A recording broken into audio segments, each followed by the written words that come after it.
امیر ہونے کے باوجود، اتنے بڑے مدرسے کے ذمہ دار ہونے کے باوجود، اتنی بڑی جمعیت کے صدر ہونے کے باوجود، ذمہ دار ہونے کے باوجود اب علاقے کے ذمہ دار علماء کے بارے میں ایسی بات کہہ رہے ہیں، تو پتہ چلا کہ ہر علاقے کے میں اللہ تعالیٰ ایک ایک جو ہے اچھے اچھے ہستیوں کو رکھا ہوا ہوتا ہے، لیکن ہمیں اس کی قدر نہیں ہوتی۔ حضرت مولانا ماشاءاللہ کئی مدرسوں کے ذمہ دار ہیں اور کئی علماء حفاظ کے استاذ ہیں، اور ہم نے بھی ان سے ہی سیکھا ہے کئی چیزیں، رہنا سہنا۔ اور اس کے علاوہ اس وقت میں مولانا عبد الخالق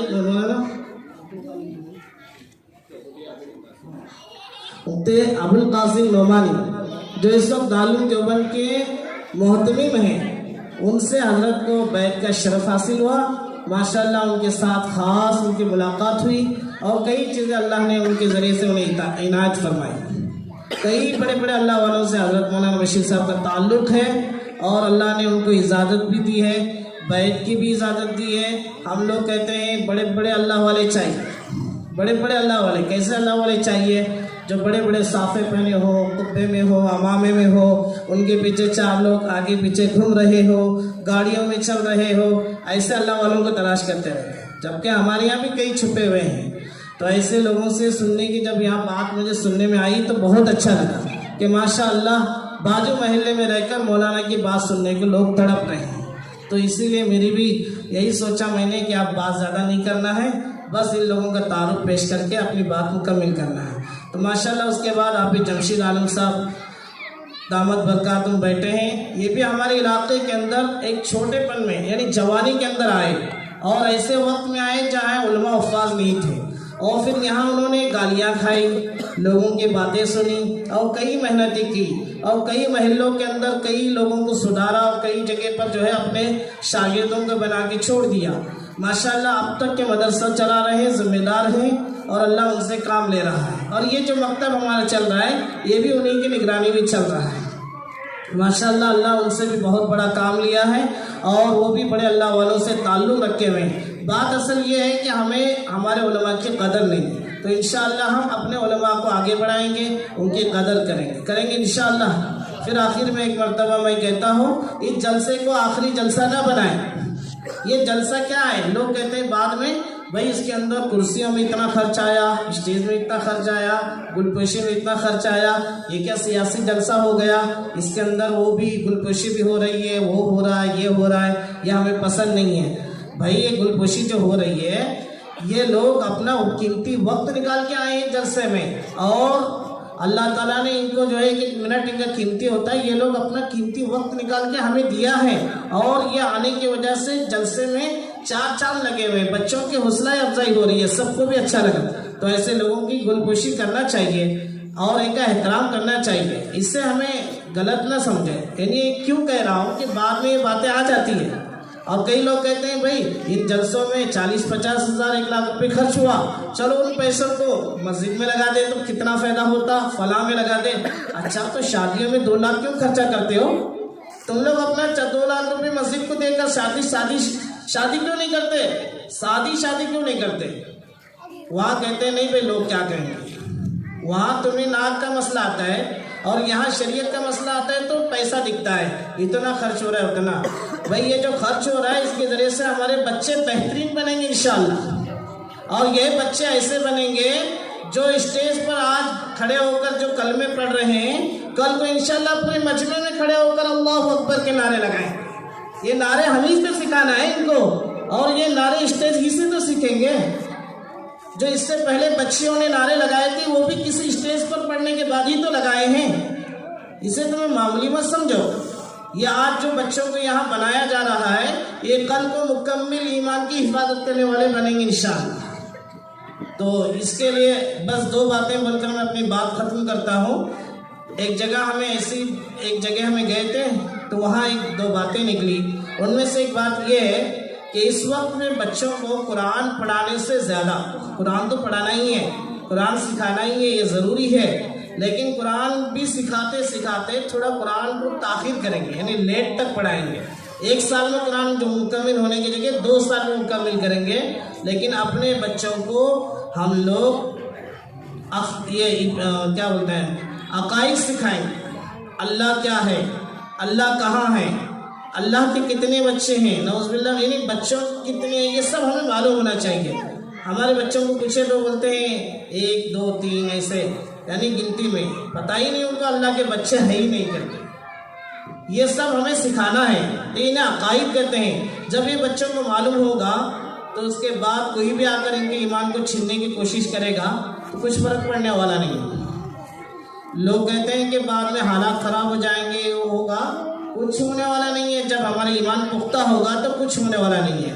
تو ان بچوں کے ایمان پختہ کرنے کے لیے مکاتب کے اندر عقائد پڑھانا بہت ضروری ہے، پڑھانا نہیں بلکہ رٹانا ضروری ہے، زبانی یاد کرانا، تو اس سے بڑا فائدہ ہوگا انشاءاللہ۔ تو سب لوگ نیت کرو کہ ہمارے بچوں کو ہم اپنے گھروں کے اندر عقائد یاد کرائیں گے انشاءاللہ، تو ضرور یاد کرانا ہے اور مکتب میں بھیجنا ہے سب لوگ۔ آپ کتنے لوگ ہیں ایسے جن کو آج کے جلسے میں آنے کے بعد احساس ہوا ہوگا کہ ہم بھی اپنے بچوں کو ایسے بنانا چاہیے؟ دیکھو 50-50 ہزار روپے، 1-1 لاکھ روپے، 1.5 لاکھ روپے اسکولوں کی فیس بھرتے ہیں لوگ، کیوں بھائی؟ انگلش میڈیم میں پڑھ رہا ہے میرا بچہ، فلاں جگہ پڑھ رہا ہے، فخر سے بولتے ہیں، لیکن ایک حافظ صاحب کو 1000 روپے دینے میں بڑا مشکل محسوس ہوتا ہے، اس لیے کہ یہ تعلیم کی کوئی اہمیت ہمارے دلوں میں ہے ہی نہیں ہے۔ تو ماشاءاللہ یہ جو جلسہ سجائے ہیں صدر صاحب ہیں، ہمارے مسجد کی کمیٹی ہے، میں ان کا تہہ دل سے شکریہ ادا کرتا ہوں کہ انہوں نے بچوں کے حوصلہ افزائی کی ہے اور یہ لوگوں نے دینی تعلیم کو آگے بڑھانے کے لیے کوشش کی ہے، اور ان لوگوں نے جو بھی اس میں مال اور وقت جتنے لوگوں نے لگایا ہے یہ سب کو سب دین کو پھیلانے میں مدد کی ہے۔ اللہ تعالیٰ ان کے محنتوں کو، مدد کو قبول فرمائے۔ دیکھو اگر ہمیں خود آپ پڑھ نہیں سکتے ہیں، اگر ہم خود اپنے بچے نہیں ہیں ہمارے، یا ہمارے بچے پڑھ کر بڑے ہو چکے ہیں اب نہیں پڑھا سکتے ہیں، کم سے کم غریب بچوں کو پڑھاؤ، یہی تمہارے قبر میں کام آئیں گے۔ کون آئیں گے کام؟ یہی کام آئیں گے۔ حضرت شیخ زکریا رحمۃ اللہ علیہ نے کہا ہے جنہیں اللہ نے مال دیا ہے وہ ایک ایک غریب بچے کو پکڑ کر مدرسے میں ڈالے اور اس سے حافظ بنائے اور چلے جائے دنیا سے، قبر میں حافظ بنانے والے باپ کی طرح اللہ تمہیں اٹھائیں گے۔ یہ انعام تم حاصل کر سکتے ہو، پھر کیوں نہیں حاصل کرتے؟ تمہارا پیسہ کروڑوں کے مال دکانیں خریدنے میں جا رہا ہے اور زمینیں بنانے میں جا رہا ہے، جائیداد اور بلڈنگیں بنانے میں جا رہا ہے، کیا تم نے کبھی ایک حافظ بنایا ہے؟ کیوں؟ قدر نہیں ہے دل میں، قبر میں جانا نہیں ہے نا، وہاں اللہ کوئی پوچھنے والا نہیں ہے نا۔ یہی خیالات ہے، انشاءاللہ نیت کرو، کریں گے انشاءاللہ۔ ہر ایک ایک غریب بچے کو پکڑیں گے، کہیں گے میں پورا اس کا خرچہ دیکھتا ہوں، مدرسے میں داخل کریں گے، حافظ بنائیں گے انشاءاللہ۔ حافظ بنانے کا پورا ثواب تمہیں ملے گا۔ کر سکتے نہیں اتنا تو کام؟ ارے بھائی تمہارے بچے کو تمہیں نہیں پڑھاتے تو دوسرے بچے کو پڑھاؤ۔ کئی لوگ ایسے پڑھانا چاہتے ہیں جن کے پاس اسباب نہیں، ان کے باپ بن جاؤ، انشاءاللہ فائدہ ہوگا۔ اور مکتب دیکھو، یہ مکتب ہے، جب مکتب میں ہم کہتے نہیں جا کر کہ بھائی مکتب ہے، حافظ صاحب بیٹھے ہیں، ٹیچر بیٹھے ہیں، کم سے کم ایک گادی تو بنا کر دے دو، ایک ڈیسک بنا کے دے دو، ہاں حافظ صاحب ایک بورڈ لگا دو، بھائی اس کی کیا ضرورت ہے؟ ایسے ہی پڑھائیں گے؟ کیا ہمارے حالات، اتنی علم کی ناقدری، ہم نے اس کو علم ہی سمجھا نہیں ہے، ہم سمجھ رہے ہیں گھٹیا چیزیں، نعوذ باللہ، اسی لیے تو یہ ناقدری ہو رہی ہے ہماری۔ کئی مسجدوں میں نے کہا کہ ڈیسک بناؤ، کیا ضرورت ہے اس کی ڈیسک بنانے کی، 15-20 ہزار روپے خرچ کرنے کی، ایسے ہی پڑھنے کی بچے؟ اور جب اسکول بنتی ہے تو کہتے ہیں پہلے وہ ہونا چاہیے، یہ ہونا چاہیے، اس کے بغیر اسکول نہیں چل سکتی، وہاں ضروری اور یہاں ضروری نہیں۔ یہ ہمارے دلوں میں مکتب کی بڑی جو ہے دل میں گھٹیا جو ہے نفرتیں بیٹھی ہوئی ہے، اسے نکالنا ضروری ہے۔ میں سب کو بری لگے گی باتیں، لیکن مجھے کہنا ضروری ہے۔ میں نے کئی محلوں میں کئی ساتھیوں سے بات کر کے دیکھا ہے، ایسی باتیں زبانوں پر بار بار آتی ہیں۔ اللہ کے واسطے ہمارے مکتبوں کو بناؤ، سجاؤ، وہاں بھی بورڈ بناؤ، وہاں ڈیسک بنواؤ، استاذ کے بیٹھنے کی گادی بناؤ، ایک اچھا ماحول سجاؤ، آنے والا دیکھ کر خوش ہو، اس کے ذریعے سے بچے بھی داخل ہو، ان کے بیٹھنے کے لیے بہترین جو ہے بازو میں بیٹھنے کے لیے ان کے لیے جو ہے دریا منگاؤ، یہ سب انتظام کرنے کی ضرورت ہے۔ لوگ کہتے ہیں یہ فالتو ہے، پھر کیوں مکتب اسکولوں کے اندر یہ سب چیزیں بنائی جاتی ہے؟ کیا ہمارا مکتب اسکول نہیں ہے؟ یہ بھی ایک مکتب جو ہے اسکول کی طرح ہے، اس سے بھی اعلیٰ درجے کی چیزیں، یہاں تو قرآن پڑھایا جا رہا ہے. اس لیے جو چیزیں ہمارے حافظ صاحب لوگ بولنے ڈرتے ہیں، اگر میں بولوں گا تو مجھے مسجد سے نکال دیں گے. پہلے ہی پگار دینے کے لیے جو ہے پریشانی ہوتی ہے، اب یہ تقاضا رکھوں گا تو مسجد سے نکال دیں گے، تو باپ بیچارے جیسے تیسے پڑھا رہے ہیں. لیکن یہ ہماری ذمہ داری ہے. اگر میری باتیں آپ کو بری لگی ہو تو مجھے معاف کرنا ہے، لیکن انشاءاللہ ہم مکتب کو بنائیں گے، سجائیں گے اور انشاءاللہ آگے بڑھائیں گے. اللہ تعالیٰ ہم سب کو عمل کرنے کی توفیق عطا فرمائے.